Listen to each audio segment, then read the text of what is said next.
In 1844, leading contenders for the presidency, Henry Clay and Martin Van Buren, both realized that accepting Texas as a state of the Union could lead to war with Mexico.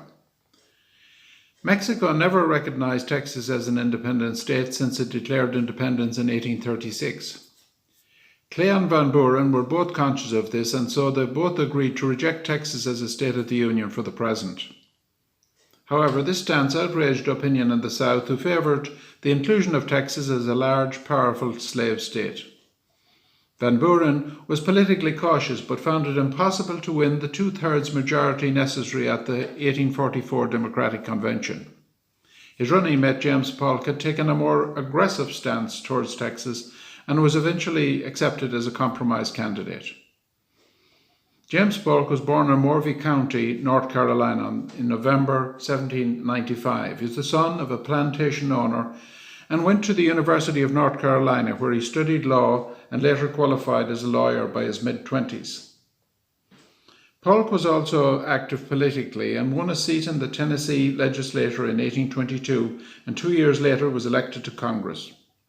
In 1824 also he married Sarah Childress. They had no children, but Sarah became a very strong supporter of Polk's political career. In the 1828 presidential election campaign, Polk became part of the inside elite group advising Andrew Jackson. He shared Jackson's beliefs in regard to the abolition of the Electoral College, anti-federalism generally, and opposition to the National Bank. In fact, he was so close to Jackson as a fellow Tennessee politician, some people began to call him Young Hickory. In July 1832, Jackson vetoed legislation to recharter the National Bank. Jackson accused the bank of corruption and went on to win the election in November 1832. James Polk became chairman of the Ways and Means Committee with Jackson's support. From this position, he helped Jackson to promote policies which distributed funds to the smaller banks in the western and southern states. In 1835, he became Speaker of the House of Representatives. In the late 30s, during the Van Buren presidency, two issues dominated the political agenda: slavery and the economy. As Speaker, Polk became involved in several arguments with John Quincy Adams in regard to slavery. Eventually, Congress agreed a gag rule which banned debates about slavery in Congress. In relation to the economy, the Whig Party in Congress tried to recharter the National Bank.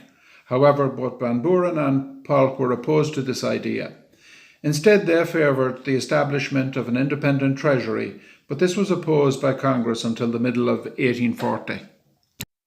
As a result of the many arguments and debates in relation to slavery and the economy, Polk began to lose support in Congress by the late 1830s and realised he would soon lose his position as Speaker. In 1839, he was elected Governor of Tennessee. As Governor, he maintained contact with both Jackson and Martin Van Buren. He also aimed to regulate the state banks in Tennessee, developed infrastructural programs, and also improved education standards in the state. By 1844, ex-President Martin Van Buren was the leading contender of the Democratic Republicans. However, he was weak in the southern states, and so he decided to accept James Polk as his running mate in order to shore up support in the South. In April 1944, Henry Clay was nominated by the Whig Party. Several major political figures were worried about the impact of Texas joining the Union. Questions like, would it join as a free or as a slave state? Should the enlarged Texan territory be split into several states? And more important, how far west should the Missouri Compromise line extend?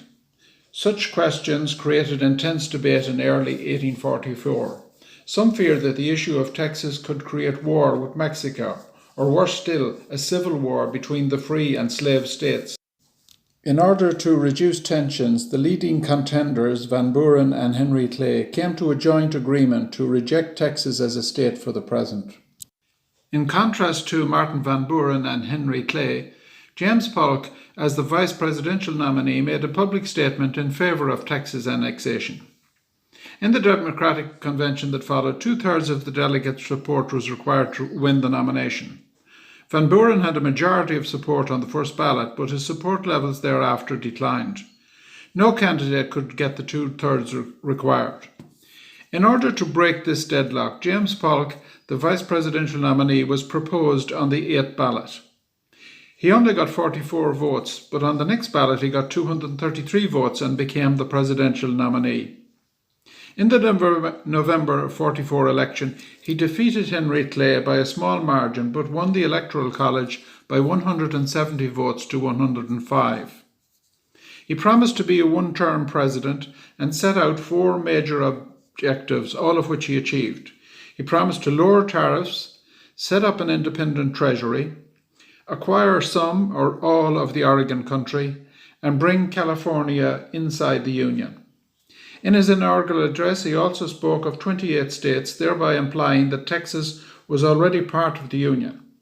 He also referred to slavery as an issue which should be decided by the individual states. The 1818 treaty between the US and Britain had established joint occupation of the Oregon country. Over the years, however, thousands of American citizens had moved to Oregon country, thereby enhancing US claims. In his annual address to Congress in December 1845, Polk announced the end of joint occupation of Oregon as the 1818 treaty required.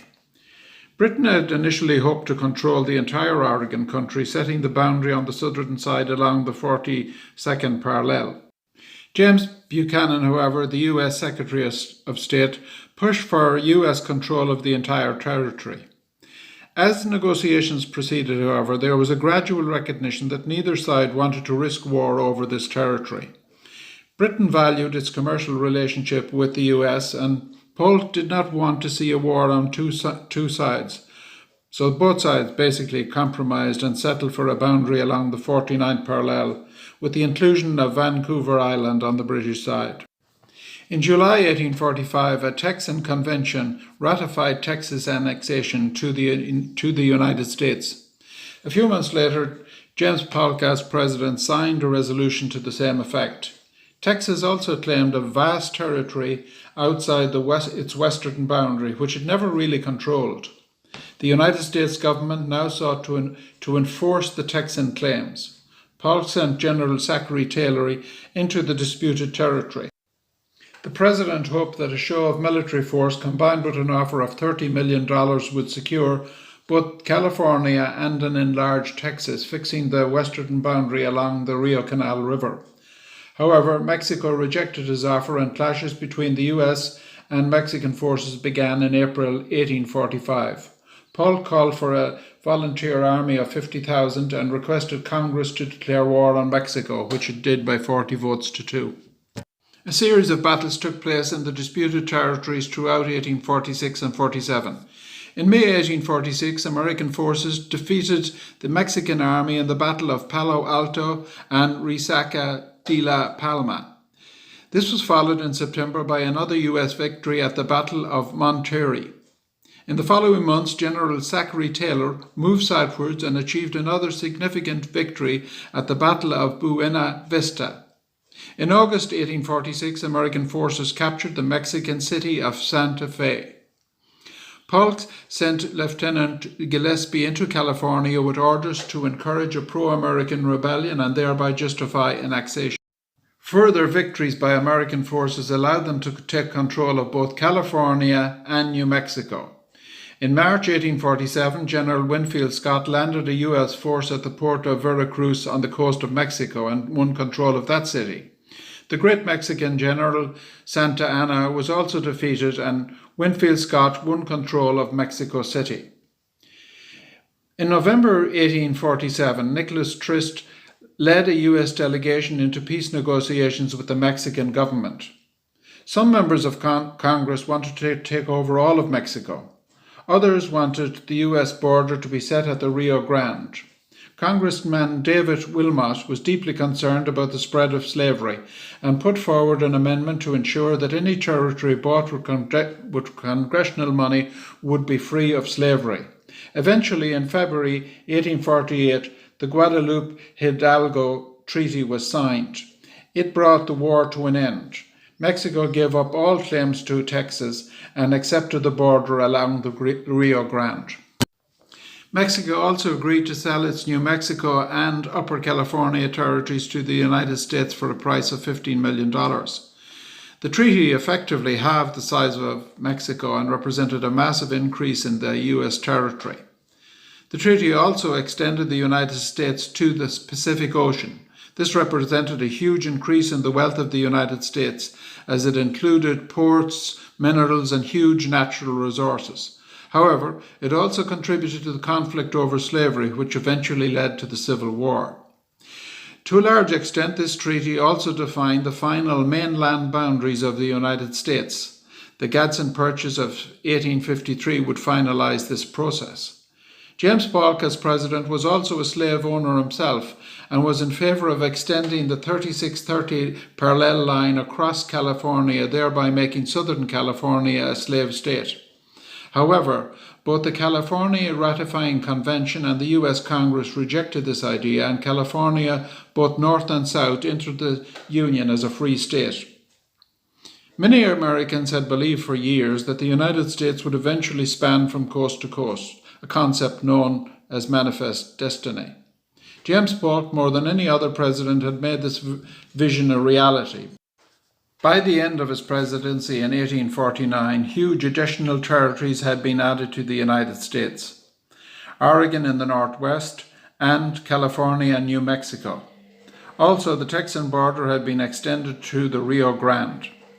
It was an aggressive presidency of monumental achievement, but it left unresolved the issue of slavery, and this contributed to the Civil War over a decade later. By the end of Polk's presidency in 1849, the United States population was 23 million and there were 28 states in the Union. James Polk was greeted everywhere he went as a national hero. However, he was a man of frail health and died of cholera 3 months after he left office at the age of 54.